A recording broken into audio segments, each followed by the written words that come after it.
একটি হাদিসে রাসূলুল্লাহ সাল্লাল্লাহু আলাইহি ওয়াসাল্লাম বলেছেন যে ঈমান পুরনো হয়ে যায় যেভাবে তোমাদের জামা কাপড় গায়ে দিতে দিতে পুরনো হয়ে যায়। পুরনো হয়ে গেলে কাপড়টা দুর্বল হয়ে যায়, রং টং অনেক কমে যায়, সব দিক থেকেই কোয়ালিটি খুব লো হয়ে যায় একটা কাপড়ের। ছিঁড়ে না গেলেও এটা পুরনো হওয়ার কারণে অনেক ঘাটতি আমরা লক্ষ্য করি, ন্যাচারালি এটা হয়। ঠিক তেমনি আমাদের ঈমান তো আছে আলহামদুলিল্লাহ, আল্লাহ দিয়েছেন, কিন্তু ঈমানটা কিন্তু উঠানামা করে। অনেক সময় ঈমান একটু ভালো ফিল করি, কোনো সময় ঈমানে এত দুর্বলতা চলে আসে, অলসতা চলে আসে, দুনিয়ার আকর্ষণ আমাদের মাথায় ঢুকে আমাদের দিনের নিয়ামতের কথা ভুলে যায়, গাফলতে চলে আসে।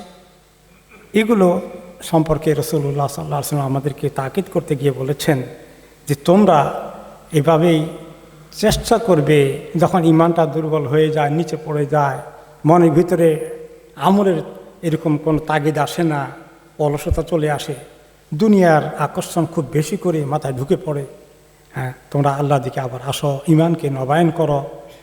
এভাবেই ঈমান বাড়ে এবং কমে। ঈমান সবসময় এক লেভেলে থাকে না, এটা আমাদের সবারই অভিজ্ঞতা আছে।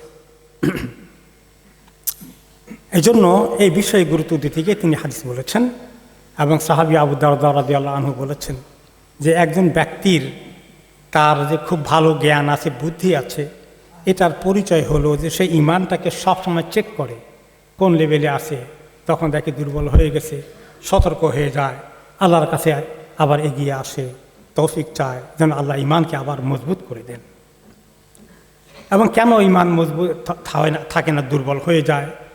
অন্যতম একটা কারণ হচ্ছে আমরা যখন গুনাহ করতে থাকি তখন ঈমান দুর্বল হতে থাকে। গুনার কারণে ঈমান দুর্বল হয়ে যায়। যত বেশি গুনাহ তত ঈমান দুর্বল হবে। এবং এই জন্যই আল্লাহ তাআলা বলেছেন যে তাদের অন্তরের মধ্যে মরিচা পড়ে গেছে, অন্তরের মধ্যে মরিচা পড়েছে, ময়লা জমে গেছে। কি কারণে? তারা যে গুনাহ করেছে এই গুনার কারণে।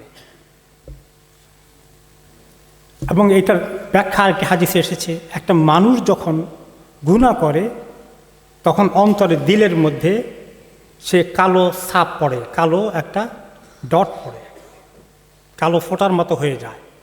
যত গুনাহ বাড়ে তত কালো ফোঁটা বাড়তে থাকে, বাড়তে বাড়তে অন্তরের দিলের অধিকাংশ কালো হয়ে যায়।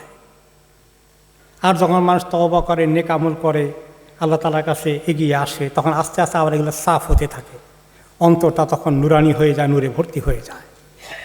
এইভাবে আমাদের এই সংগ্রাম চলতে থাকে, উঠানামা হয়, এটাই বাস্তবতা। এবং সাহাবীদের এটা হয়েছে। আবু বকর রাদিয়াল্লাহু আনহুর সঙ্গে দেখা হলো হানজালা রাদিয়াল্লাহু আনহুর। বললেন, হানজালা কেমন আছো? বলে, কেমন আছে আর কি, আমি হানজালা তো মুনাফিক হয়ে গেছে।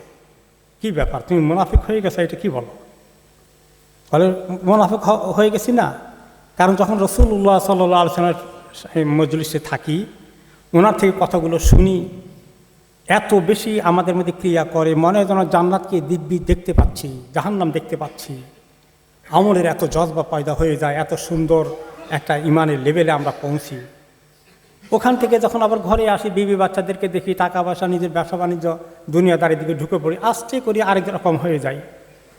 দিলের ভিতরে এখন দুনিয়ার মতো অনেক ঢুকে গেছে, তাহলে দুই রকম হলো না? তাহলে এটাই তো মুনাফিকি। আবু বকর রাদিয়াল্লাহু আনহু বললেন, ও ঠিকই তো বলেছে, আমারও তো এরকম হয়, তাহলে চলো আল্লাহ নবীর কাছে যাই। তো সেখানে গেলেন, গিয়ে তিনি বললেন যে, শুনছেন ইয়া রাসূলুল্লাহ, হানজালা বলতেছে সে মুনাফিক হয়ে গেছে। কেন হানজালা এটা বললে? তখন তিনি ব্যাখ্যা করলেন যে কথাটা আবু বকরকে বলেছিলেন। তখন রাসূলুল্লাহ সাল্লাল্লাহু আলাইহি ওয়াসাল্লাম বললেন, ইয়া হানজালা সা হানজালা, এই সারা সময় 24 ঘন্টা আল্লাহর মুখী হয়ে থাকবো, দুনিয়াদারি ছেড়ে দিয়ে, এইটার জন্য আল্লাহ আমাদেরকে পয়দা করেন নাই। দুনিয়ার আমাদের অনেক প্রয়োজন দিয়ে আল্লাহ পয়দা করেছেন। তো তুমি কিছু সময় তোমার দুনিয়াতে দিবা, কিছু সময় আল্লাহর জন্য দিবা, তোমার সময়কে ভাগ করে নেবে। এইভাবেই আল্লাহ তাআলা আমাদেরকে এই দিন দিয়েছেন যে দুনিয়া দায়িত্ব পালন করার জন্য, চাকরি বাকরি, ব্যবসা বাণিজ্য, পরিবারের ভরণ পোষণ থেকে শুরু করে আমাদের এই সব কিছুর পিছনে আল্লাহ হালাল করে দিয়েছেন, তয়্যিবাত করে দিয়েছেন।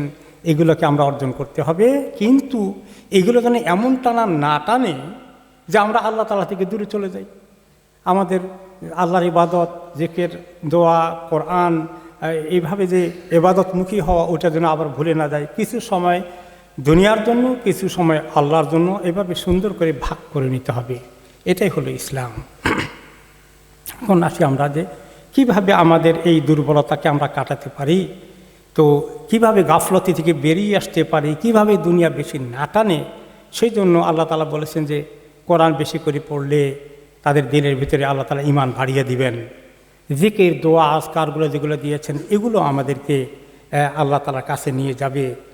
এরপরে নামাজ ঠিকমতো পড়া, জামাতে পড়া এবং দেরি না করা, সময় মতো পড়ে নেওয়া। এরপরে আমাদেরকে কোরআন শরীফ তেলাওয়াত করার জন্য, কোরআন যত আমরা পড়ব তত আল্লাহ তাআলার কথাগুলো আমাদের মধ্যে ঢুকবে। যে সমস্ত সুন্দর সুন্দর জান্নাতের কথা বলেছেন সেগুলো আমরা উৎসাহিত হব, জাহান্নাম থেকে বাঁচার জন্য চেষ্টা করব, নেক আমল বাড়িয়ে দেব। নেক আমল যত বাড়বে ঈমান তত মজবুত হবে, গুনাহ যত বাড়বে ঈমান তত দুর্বল হবে। এইভাবে করে আমাদেরকে চলতে হবে। এবং আমাদের যারা আশেপাশে আছে, যাদের সঙ্গে উঠা বসা করি, তারা যেন দিনদার হয়, ঈমানদার হয়। তারা যদি দুনিয়াদার হয়, ওদের সঙ্গেই বেশি তারা আনন্দ ফুর্তি এগুলো নিয়ে ব্যস্ত থাকে, ওগুলোর সঙ্গে ওরা আমাদের ফ্রেন্ড হয়ে যায়, তাহলে আমাদের অবস্থা তাই হয়ে যাবে। একজন মানুষের বন্ধু তার জীবনে অনেক প্রভাব বিস্তার করে। বেশি করে মসজিদে আসা ঈমান বাড়ার লক্ষণ, হাদিসে এসেছে। কাউকে যদি দেখো রেগুলার প্রত্যেকটি ওয়াক্ত মসজিদে যাচ্ছে নামাজ পড়ার জন্যে, তোমরা সাক্ষী দিতে পারো সে ঈমানদার। তো এইভাবে আমাদের আমলগুলোর মাধ্যমে আমরা এই ঈমানের যে দুর্বলতা চলে আসে, এটাকে উদ্ধার করতে পারবো হতাশ না হয়ে। আল্লাহ রাব্বুল আলামিন আমাদেরকে তৌফিক দান করুন।